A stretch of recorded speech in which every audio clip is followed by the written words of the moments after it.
Dios te bendiga, Dios te guarde. Bienvenidos a Restauración. Este es tu canal con palabra de edificación para tu mente, alma y también para tu corazón. Entrando en materia inmediatamente, quiero invitarte a que te suscribas si eres nuevo y que le des like al video si te gustó. Puedes dejar tu comentario también porque eso es lo que hace que el contenido fluya y podamos nosotros crecer y expandirnos en cuanto al conocimiento de la palabra. El libro de Éxodo, capítulo 31, el versículo 16, dice, guardarán pues el día de reposo los hijos de Israel, celebrándolo por sus generaciones, por pacto perpetuo. Esta señal será para siempre entre mí y los hijos de Israel, porque 6 días hizo Dios, Jehová, los cielos y la tierra, y en el séptimo cesó y reposó. Cuando hablamos de los mandamientos en sentido general, la iglesia cristiana, en su mayoría, no enseña sobre los mandamientos. Y la pregunta sería, ¿por qué no lo hace? Si en ningún pasaje bíblico habla de una eliminación de dichos mandamientos, al contrario, Jesucristo establece claramente que Él no vino a abolir la ley, pero cuando hablamos de ley, todo el mundo se concentra en la ley de Moisés y todo el renglón de mandamientos que tiene. Sin embargo, cuando hablamos de mandamientos, hablamos de ley, estamos refiriéndonos a los 10 mandamientos que Jesucristo dice que se pueden resumir en dos y que con esto se cumple toda la ley y los profetas. ¿Qué pasa? La iglesia cristiana siempre tiene una excusa de malinterpretación bíblica para sustentar el por qué no guardar los mandamientos, entre comillas, la ley. Sin embargo, Jesucristo establece que el cielo y la tierra pasarán, pero su palabra no. Y la pregunta sería, ¿por qué deberíamos de guardar los mandamientos? Y yo creo que la respuesta es clara. Dios mandó esa lista de reglas a que se llevara a cabo. Es como que tú fueras un padre, tienes un hijo genéticamente engendrado por ti, de tu sangre, y tú en tu casa tienes reglas para ese hijo que tienes que guardar y adoptas a un hijo. El hijo que tú adoptas, simplemente tú lo haces vivir bajo la misma regla que vive tu hijo de tipo sanguíneo. No adaptas una ley nueva para este hijo o lo dejas viviendo sin una ley o sin reglas dentro de tu casa, sino que este y cualquiera que llegue a tu casa tiene que obedecer las reglas que hay en tu casa. Muchos dirán, no, pero ahí habla de los hijos de Israel. Sin embargo, nosotros somos el olivo injertado a Israel. Y la Biblia establece que ya no hay judío ni griego, ni esclavo ni libre, sino que todos de los dos Jesús hizo un solo pueblo. Uno. Entonces, ¿qué pasa? Cuando usamos la creatividad para decir, cuando alguien habla de este tipo de cosas, se está volviendo judaizante, porque es la palabra que yo he escuchado. Y por eso hace días grabé mi testimonio, está colgado en este canal, de que Dios me confrontó con relación a esto. Y por eso estoy enseñando sobre esto, porque Dios me mandó a que lo enseñara. Pero lo primero que debemos tomar en cuenta es que nosotros estamos nutriendo nuestra religión de un documento judío. La Biblia es un documento judío. Quien enseñó y es nuestro Salvador es judío. Los apóstoles eran judíos. Entonces es una locura que tú quieras adaptar a tu manera lo que Dios mandó a hacer a un pueblo, el cual Él dice que es su pueblo. Y cuando nos adopta, lo que hace es que nos añade como un olivo injertado a ellos. O sea, hay que tener las cosas claras, porque la gente encontrará 1500 razones citando a Pablo de una manera errónea, de una manera deliberada, descontextualizada y fuera de lo que era Pablo, porque Pablo en ningún momento podía hablar mal de los mandamientos. Otra cosa, ¿por qué yo debería de guardar los mandamientos? Eso es sencillo. Dios lo mandó. Entonces, la controversia se marca cuando llega al cuarto mandamiento que hace referencia al reposo. Es ahí donde está el meollo del asunto y ahí donde está la problemática grave de cuando se habla de los mandamientos. ¿Por qué? Porque se está hablando del reposo y eso es lo que le hace mella al hombre que se mencione. La gente diría, ¿por qué yo tengo que guardar el reposo si eso fue para Israel? No fue para Israel. Desde antes de que existiera Israel, Dios tenía reposo. 6 días trabajó y el séptimo día, después que hizo todo, reposó. De igual manera, me imagino que Adán, dentro del huerto del Edén, reposaba al séptimo día. Antes de que el pueblo de Israel fuera Israel, se estableció ese día, porque Dios lo estableció de esa manera.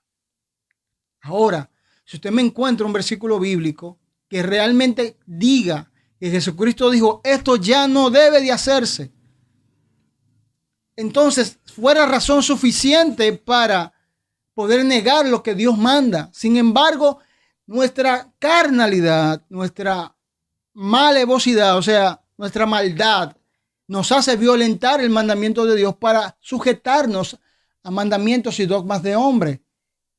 Porque cuando los concilios instauran leyes y reglas, todo el mundo las sigue.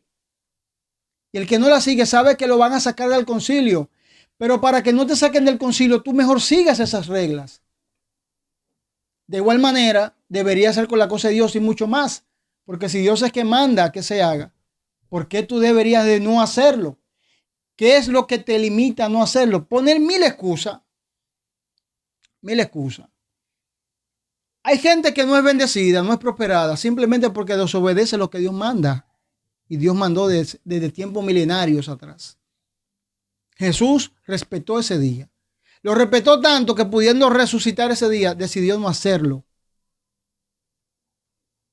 Decidió no hacerlo. Iba a la sinagoga en reposo.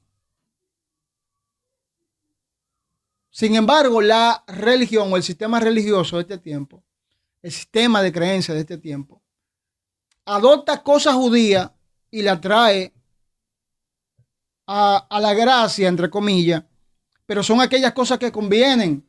Por ejemplo, el diezmo. Cuando Dios habla en Malaquías sobre será maldito con maldición, está hablando con el pueblo de Israel. ¿Y por qué eso tú se lo quieres adjudicar al pueblo gentil si tú dices que no vivimos bajo la ley? Por ejemplo, las fiestas del Señor, que muchos dicen que son fiestas judías, son fiestas del Señor, que el Señor es que manda que se hagan, solamente se sacan de la Biblia la que convienen, aunque no se hacen en el tiempo reglamentario. Se sacan la cosecha y la primicia. ¿No será eso hipócrita de nuestra parte decir que estas cosas son para el pueblo judío y utilizarla por nuestra conveniencia? Entonces, si vamos a usar rudimentos de la ley, vamos a usar todo lo de la ley.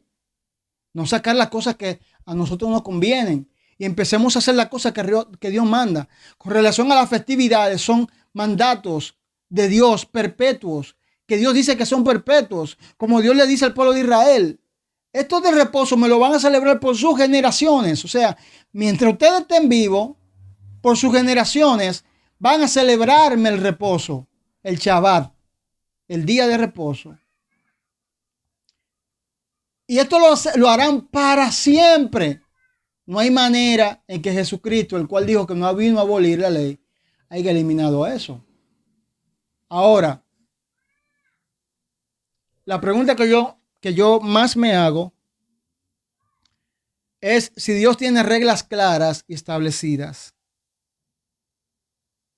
¿por qué nosotros no obedecemos esas reglas y obedecemos todas las reglas que el hombre pone?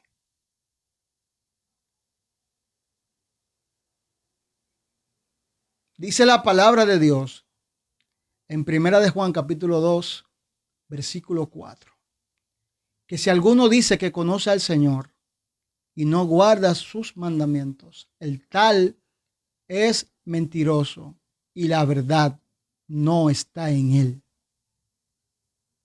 No hay manera alguna en que tú digas que conoces al Señor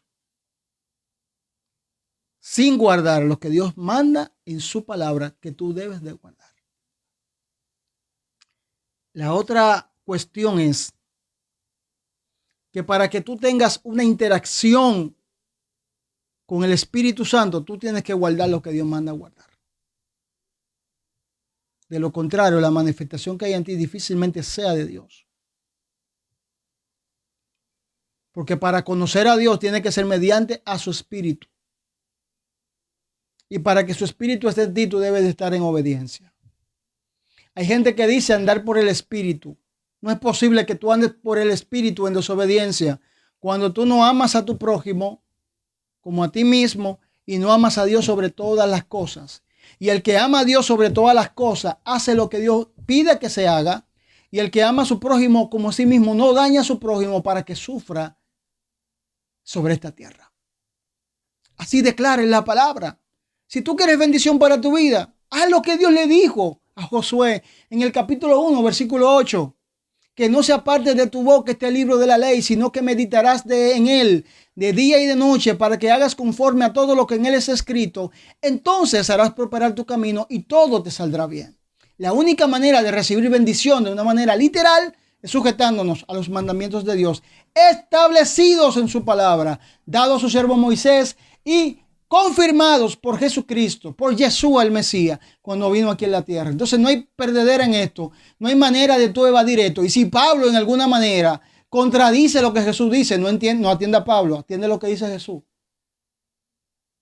No hay manera en que Pablo contradiga a Jesús. Pero si tú entiendes que Pablo dice algo contrario a lo que dijo Jesús, desecha la palabra de Pablo y atiende a la palabra que dice Jesús. Porque Jesús es mayor que Pablo. Y él mismo dice, no he venido, ¿para qué? Para abrogar la ley, sino para cumplirla, para enseñar cómo se debe de hacer. Y él mismo dice, si me amas, guarda mis mandamientos. Y él mismo dice, amarás al Señor tu Dios con toda tu mente, tu corazón y a tu prójimo como a ti mismo. En estos dos mandamientos se resume toda la ley de Moisés y todos los profetas, el Pentateuco y todo el Antiguo Testamento. No hay más nada que agregar a esto. Dios es claro en su palabra. No te hagas una persona creativa inventándote cosas que la Biblia no establece. Será hasta la próxima, invitándote a que te suscribas, comentes y compartas. Shalom, shalom.